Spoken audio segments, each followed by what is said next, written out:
sur les premières étapes de la domestication des plantes par l'homme, eh bien en fait ça s'est fait très progressivement.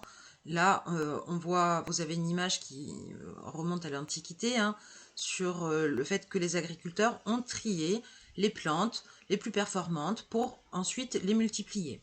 Et donc, il faut imaginer une première population de plantes.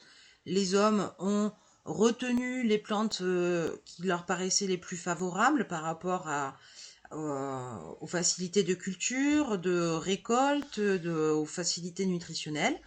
Donc ils ont sélectionné ces plantes-là, et puis ce sont elles qu'ils ont gardées pour pouvoir les ressommer.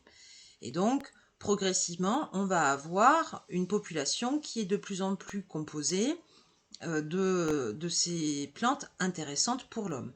Donc on a une sélection progressive des plantes sur des critères de sélection qui correspondent à ceux de l'homme par rapport à la culture, la nutrition, la récolte,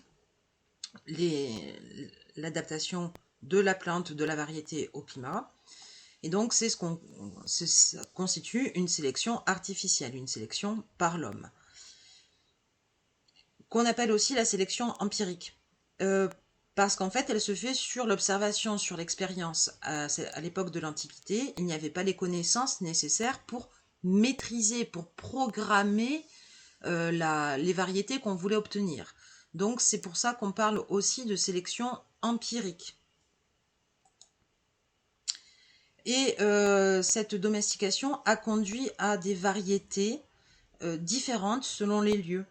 Entre, par exemple, le blé rouge d'Écosse ou le blé de Sicile, les populations humaines dans ces deux endroits sont sur des terrains, par exemple ici granitiques ou schisteux, alors que là on est sur des terrains calcaires, dans des climats aussi qui sont différents. Donc en Écosse ou en Sicile, ce ne sont pas tout à fait les mêmes plants de blé qui ont été sélectionnés, puisque ce qui a été sélectionné, c'est ce qui convenait mieux au climat de l'endroit.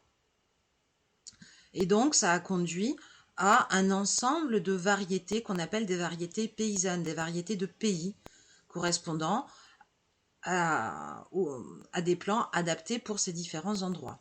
Donc, suite à la domestication, on a une création d'une grande variété de plantes qu'on appelle donc ces variétés de pays ou variétés paysannes.